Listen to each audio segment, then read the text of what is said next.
Dr. Andre Comrie, if you unmute yourself, please, she's going to share 17 points as to why everybody that you know should be using omega-3 salmon oil plus. Andre, you with us? I'm here, yes. Hi, everyone. Good evening. Ready to go? Absolutely. Take it away. Hi, everyone, and congratulations on fantastic work. I'm absolutely amazed at what some of you have achieved. I need to learn from each of you. As you all know, the whole business is based on the product that we have. And we can be proud of our product, and so we can be proud of sharing it with everyone we know. And one of my favorite products is our omega-3 salmon oil plus. And the reason it is a favorite is because I believe that every living soul on the planet should be taking it and would benefit from taking it. And so we can share it wherever we go. And even if it were the only product that we tried to sell initially as we're learning the ropes, we would be doing everyone else and ourselves a favor. So what I thought I'd do, and I'll be very quick because I'm aware of the time, and all 17 points may not come out. But anyway, I thought I'd do it in chronological order. So I'm going to suggest we start with young adults who are getting ready to have children. And they haven't got there yet, but they intend to have children. And so the first thing that omega-3 salmon oil plus helps with, and I'm going to say omega-3 in future because it just saves time, is that it helps reduce menstrual pain and menstrual discomfort in the women. And it prepares them for pregnancy. And then for the guys, just remember that omega-3 is one of the highest concentrations of omega-3 is found in the testes. And the testes, of course, is where sperm is made. And so if you want to be fertile and you want to produce good sperm and good eggs and therefore a good baby, you need to be on omega-3. So then let's assume that a young woman has fallen pregnant. She needs to be taking omega-3 during her pregnancy. And the reason for that is that omega-3 is an essential nutrient for the development of the baby. A deficiency of omega-3 during pregnancy for the child is linked to low intelligence, poor eyesight, and increased risk of various health issues. And just also bear in mind that if the mother is not, in fact, taking in enough omega-3, the child will forage it from the best source in the mother that there is, and that is her brain. And postpartum depression is being associated with moms who give birth to babies the moms have been short on omega-3. The babies have taken what they needed from the mom's brain. The mom is then deficient and she is unable to care for the baby when it is born because she is depressed. And so during pregnancy it's needed, and then during lactation, while the mom is breastfeeding the baby, she needs to continue supplying that baby with omega-3. And the only way in which she can do it is to be taking it in by mouth. She cannot make it herself, so it has to be rich in her diet. So the babies are born, they grow into children, and as we know, there's a huge epidemic of things like ADHD and stretching all the way to autism, which is becoming an epidemic. And it has been shown that omega-3 can reduce the risk of those diseases, or I don't know if you call them diseases, Cesar, those conditions.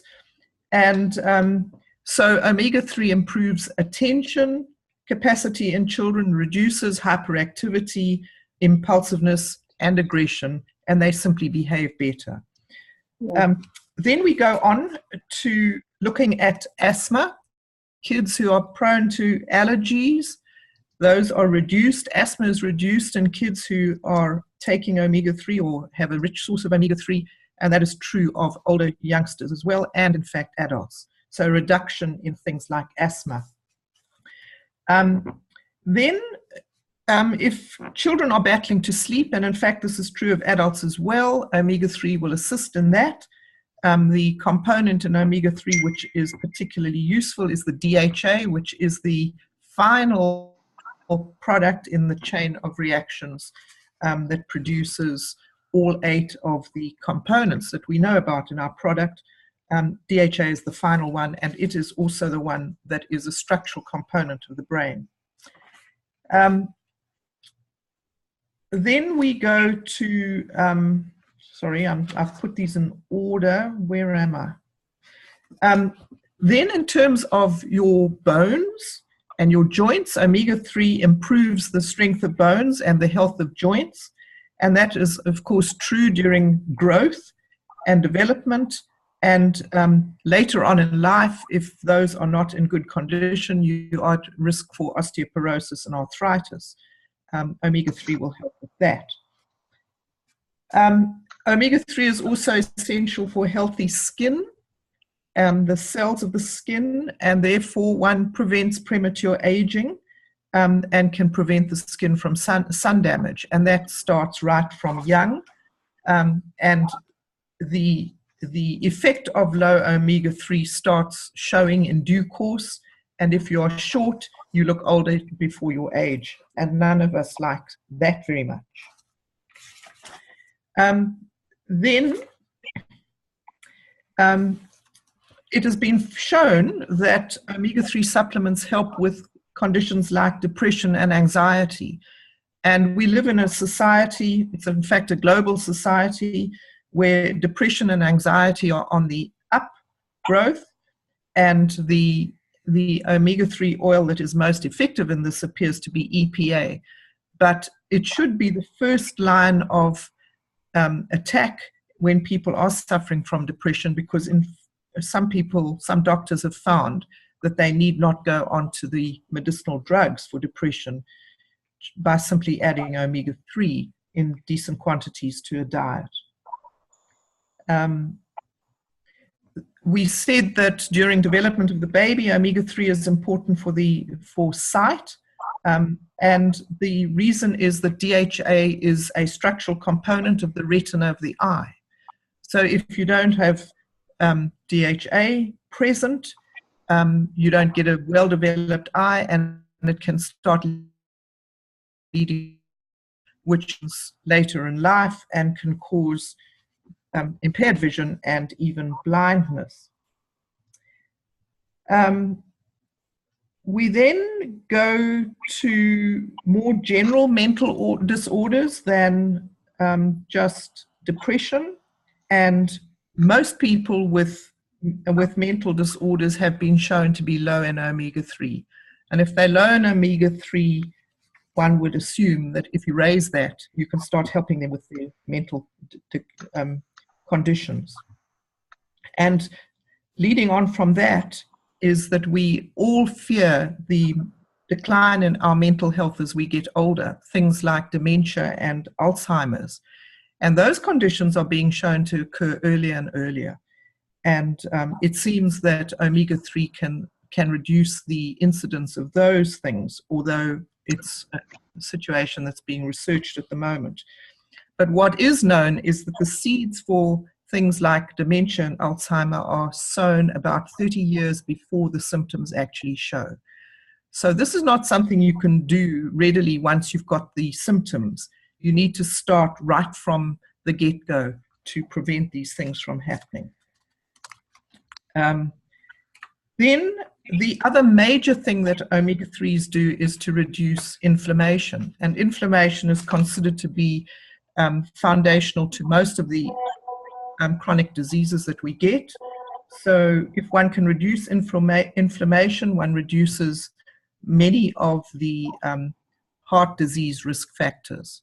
So one is protected against the possibility of heart disease, and one is protected against all sorts of autoimmune diseases, which are inflammatory responses. And that also seems to be something that is growing in its incidence.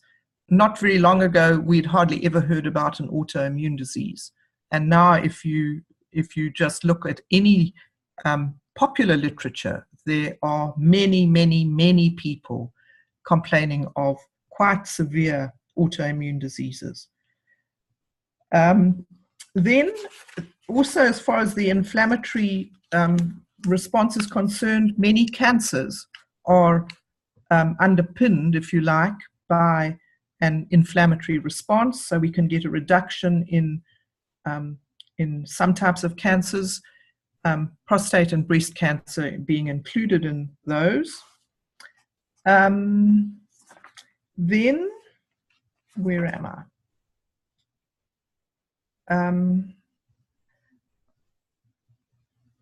I think I'm getting to the, and then what I also wanted to say is that metabolic syndrome, which is a condition that is, it involves insulin resistance. It is a pre-diabetic kind of situation. It is very common in middle-aged people these days, and omega-3s have benefits to those people as well. So if you want to be fit and healthy and mentally alert and have all your faculties and have good, strong joints and not be hugely at risk of chronic disease, then you have to be taking omega-3. And it is absolutely certain, certainly in South Africa, we are not getting enough of it in our diets. We do not eat the fatty fish that are a good source. And just by the way, it's not a topic for conversation, taking things like flaxseed oil is not bad for you, but it is not, in fact, a good source of the important omega-3 oils. And so it is something that is extremely important to recommend. And there are all sorts of reasons why we should recommend omega-3 salmon oil plus, not least of which is that it contains all 8 components and it's been thoroughly researched and documented and proven to be effective. But one of the most important things about it is that it is free of toxins and pesticides and all the nasties. And we know that to be true. We know that it's tested for over 200 possible contaminants, and that the tolerance rate, that means how much do we accept as okay, is in fact 0 parts per million. And in fact, so that means that it's not okay to have any of it there.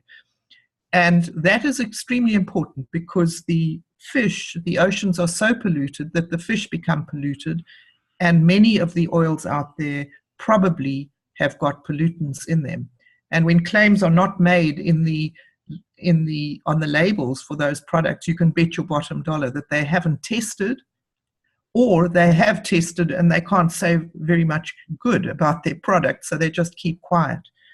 And one of the really disturbing things is that, as I've said to you, omega-3s are highly recommended during pregnancy, but there are products out there that have on the label that it's not recommended to be taken by pregnant women. So there's a real dilemma. Take your omega-3s, but the products are not suitable. We have a situation where we can say, yes, absolutely, take your omega-3s, take salmon oil plus, and it is not polluted. We can absolutely guarantee that.